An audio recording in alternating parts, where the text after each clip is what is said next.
음악은 못 들려드립니다. 말로 말하는 음악 이야기. 네, 이번에 소개해드릴 가수입니다. 너무 잘 알고 있는 가수라서 특별히 이게 소개하는 게 무슨 의미가 있을까 그런데 그래도 소개를 안 할 수가 없어요. 2000년대를 뒤집어 놨으니 사실 지금 20대에서부터는 다 알 거예요. 그렇겠죠. 지금 이 가수가 누군지 얘기를 안 했지만 이 가수가 뭐 이제 40대 막 접어드는 나이니까. 네. 로라 존스입니다. 22살이에요. Come Away With Me 앨범 발표한 게. 예, 2002년이니까 우리나라 뭐 23살, 23살. 그 나이에 완전히 스타가 된 노라 존스죠. 네. 요즘 비 많이 오잖아요. 주말이고 이러고. 비 추적추적 오면은 문득 듣고 싶은 노래가 있어. 그런 문득 듣고 싶은 노래 중에 하나가 로라 존스예요. 저한테는. 네. Don't Know Why.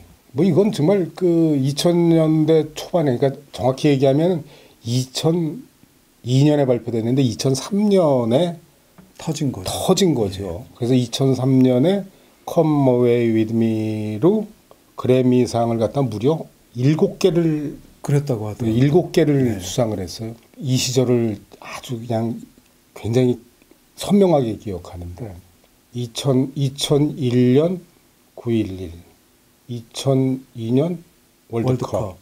그 2000년대 초반에 큰 일들이 이렇게 이어졌잖아요. 슬로우 곡이 이렇게 잔잔하게 깔리는 곡이 되게 세계적으로 히트한 예는 없대요. 근데 따져보니까 정말 그래.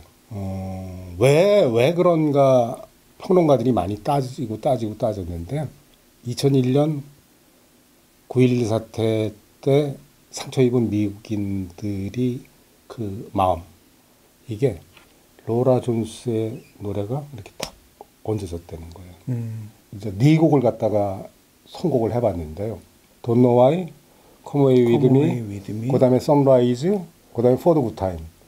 For the Good Time은 정규 앨범으로 나온 건 없어요. 이거 좀 링크씩 걸어드리는 게 뭐냐면, 로라 존스가 요즘 그 코로나 시작되면서부터 자기 그 피아노 방에서 작은 음악회를 해요. 콘서트를 해갖고 그걸 갖다 유튜브에 올리는데, 거기에서 노래한 모습, 먼저 말씀드리면 Don't Know Why랑 Come Away With Me가 2002년 Come Away With Me라는 앨범에 있는 곡이죠. 네. 그래서 첫 앨범이죠. 예. Come Away With Me는 로라 존스가 작사 작곡했고 Don't Know Why는 로라 존스 게 아니에요.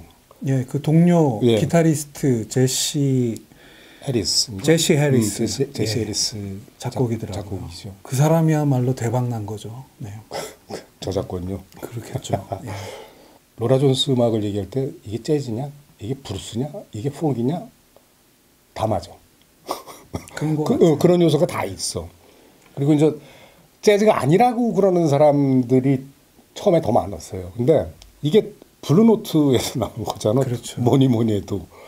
죽어가던 블루노트를 다시 갱생의 삶을 살게 한 그 앨범이죠. 공교롭게도. 예. 2,700만 장. 당시에만 2,700만 장이고 뭐 지금까지 이렇게 해보면 어마어마하게 팔리는 앨범이죠. Don't Know Why, Come Away With Me가 비슷한 맥락의 가사가 20대 초반의 여자가 사랑하는 남자, 마음에 든 남자한테 얘기하는. 근데 이걸 갖다가 9.11 사태 때 상처받은 미국인들이 뭐 가족이나 지인이나 이렇게 떠올리면서 그들을 생각하면서 이렇게 읊조리는 노래다 그러면 또 그렇게도 해석이 돼요. 근데 이게 2000년대 중반에 그러니까 무슨 소동이 있었냐면 섹스에 관한 거다. 네. 그러니까 그런 게 있어. 그러니까 노래를 갖고. 네. Come Away With Me 특히 왜 안 갔는지 모르겠어. 내가 뭐 하여튼 또 그렇게 해석을 하면 또 그렇게 해석이 돼요. 그러니까 말이라는 게 이게 다 은유잖아요. 비유잖아요. 비유. 말이라는 게. 그래서 귀에 걸면 귀걸이, 코에 걸면 코걸이. 뭐 이렇게 얘기를 하는데 그래서 한바탕 이게 소동이 있었던 적이 있어요. 이 노래 가사 가지고 이 음악 매니아들 사이에서 20대 초반의 여성이 이런 감성의 노래를 만들어냈다는 거. 이게 참 처음 들었을 땐 참 놀라웠죠. 이게 누구야? 그러다가 아버지가 라비 상카라. 팝을 좋아하는 사람들은 좀 알아요. 왜냐면 비틀즈랑 이렇게 연관이 돼 있는. 그렇죠. 시타르 연주자였고, 인도 시타르 연주자로 아주 굉장히 유명했는데 비틀즈 멤버 중에서 조지 해리슨이 거기에 빠져가지고, 그러니까 비틀즈가 절정에 올랐을 때 비틀즈 멤버들을 다 데리고 조지 해리슨이 찾아갔어요. 라비상카라한테. 그래서 인도에서 뭐 한 달 넘게 체류하고 이랬던 적이 있거든. 세계적인 인물이에요. 어떤 의미에서 아버지가. 그러네요. 근데 이제 아버지가 예순이 넘어갖고선 늦둥이로 본 딸이 로라 존스인데, 엄마는 또 슈 존스라고 엄마 성을 따른 것 같아요. 그 콘서트 프로듀서였더라고요. 그래서 라비상카르랑 만나갖고 이렇게 애를 낳았는데 그게 노라 존스. 로라 존스가 2006년인가까지는 안 봤대. 보지를 못했대. 그 2006년에 아버지를 만났는데, 그래서 로라 존스 음악이 아버지를 만나기 전과 아버지를 만나고 나서가 달라졌다. 뭐 이렇게 얘기하는 사람들도 있어요. 로라 존스는 아주 재즈를 정말 사랑하는 그 재즈 매니어라고 그러면, 야, 저걸 무슨 재즈라고 해? 라고 얘기할 정도로 그 아주 정체불명이에요. 그냥 제가 느끼기에는 약간 포크에다가 컨트리 같은 느낌이 제일 강하더라고요. 오늘 선곡하신 곡들도 보면 커머웨이 위드미는 거의 컨트리송이고, 맨 마지막에 For the Good Times, 그거는 또 2012년도에 노라 존스가 이렇게 몇 명 동료 뮤지션들이랑 만든 컨트리 그룹 노래더라고요. 그 앨범에 있는 곡인데. 원래 크리스토퍼슨이 그런 헬로웨이 엑스루 더 나이트 그렇고 그런 멜로디를 가지고 있는 크리스토퍼슨 작곡가가 다시 리메이크한 거의 컨트리에 가깝더라고요.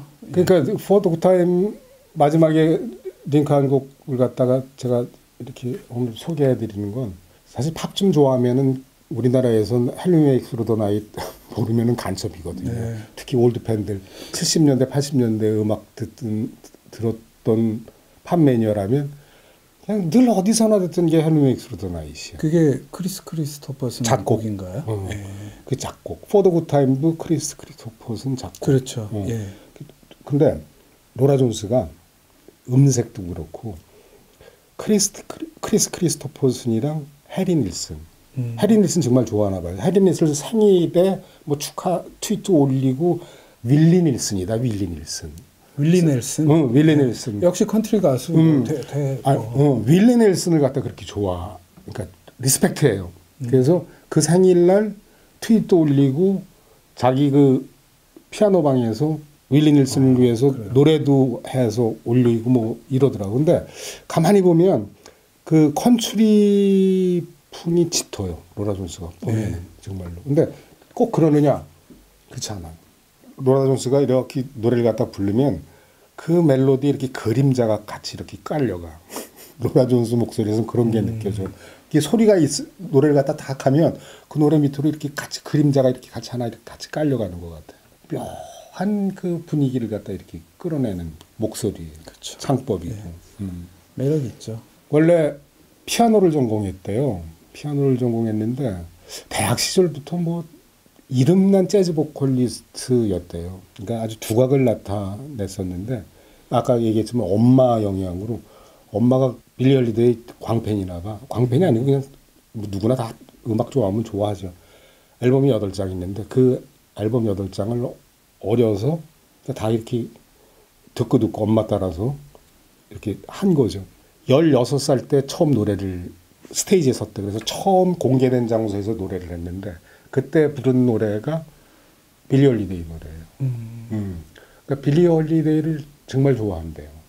로라 존스를 세계적인 가수로, 정체를 알 수 없는 재즈인지 브루스인지 컨츄리인지 폭인지 이런 가수를 만들게 한 컴웨이 위드 미 앨범을 만들기 전까지 평생에 2곡 작곡해보고, 작곡이라는 거야 담작곡 전혀 자기 영역이 아니라고 생각했는데 근데 노래를 만들었어. 2,700만 장, 그래미상 7개. 그래미상 수상하는 단상에 오르면서 남의 생일 파티에 와갖고 케이크를 자기가 혼자 다 먹어버린 것 같다고 그랬다고 하더라고요. 그러니까 노라 존스도 생각해보면 그 정도 성공이 있을 거라고는 생각을 못했던 거겠죠. 못했죠. 바꿔 말해서 또 그 음반을 낸 블루노트는 85년도에 다시 이제 리뉴얼 해갖고 지지부진하고 옛날 판들 다시 리이슈 하면서 간혹가다 새 뮤지션들 음악을 내다가 노라 존스를 어떤 이유에서 택해서 뮤지션으로 들였는지 모르지만 블루노트야말로 대박이었죠. 그래서 저는 오히려 노라 존스 하면은 감사한 게 노라 존스 덕분에 블루노트라는 회사가 안 망하고 다른 재즈 정통 이제 트래디셔널, 그러니까 그냥 재즈들을 다시 녹음하고 낼 수 있는 여력을 얻은 게 아닌가. 블루노트 레코즈란 영화도 보면은 뒤쪽에 노라 존스의 좀 할애를 하는데 영 톤이 튀거든요. 음악도 톤이 튀지만. 그래서 저는 별로 이렇게 노라 존스 그래 뭐 블루노트에서 나왔는데 고맙지 뭐 하는 정도였는데, 또 오늘 또 이렇게 돈노와이는 저는 그 당시에 듣고 요번에 처음 들은 것 같아요. 한 10몇 년 만에 들어본 것 같고, 커머웨이 위드미는 한 번도 들어보지 않았는데 한번 들어보고, 그리고 또 2004년 앨범 두 번째 앨범 선라이즈, 그 앨범 제목은 Feels Like Home이던데 2004년 앨범. 2004년. 노라 존스가 그래서 한번 꺼졌으면 모르겠는데 소포머 징크스가 없는 그 두 번째 앨범으로도 팝 보컬 그래미로 상 받고 그만의 매력이 분명히 있는 거죠. 그게 없이 그렇게 2번 연속 성공을 하고 여태까지 계속 성공 가도로 달리기에는, 그러니까 재즈 팬들이 그녀의 팬이라기보다는 더 훨씬 다른 어떤 광의의 그런 팝 팬들이 그렇죠. 그녀한테 응답을 한 게 아닌가 그런 생각이 그렇죠. 드네요. 당연히 팝 팬들이죠. 근데 그 음악 자체도 정말 팝적이고, 근데 팝이라고 하기엔 아까 제가 말씀드렸지만 저는 노라 존스 음악 들을 때 정말 멜로디가 이렇게 가면 그 멜로디에 이렇게 그림자가 같이 이렇게 쫓아가요. 그 깊이가 있어요. 달러 해석하는 게. 그 얘기했잖아요. 재즈라는 게 형식이 있는 게 아니고 누가 어떻게 문제다. 어떻게 연주하고 어떻게 노래하는가의 문제다. 노라 존스의 창법은 참 그래서 대단해요. 좋아. 어떻게 생각하면 뭐 노라 존스를 갖고 재즈다 아니다 얘기하는 거는 좀 말이 안 되는 것 같고요. 제 생각에 또 참 좋은 음악이에요. 비 오는 날 그냥 이렇게 아무 생각 없이 부담 없이 그냥 이렇게 듣고 있으면 옆에 누가 와서 이렇게 어깨 이렇게 툭툭 치면서 얘기하는 듯한 좋은 선물이죠. 비 오는 날 특히 좋습니다. 자, 그럼 노라 존스 얘기는 여기서 마치기로 하죠. 네, 감사합니다.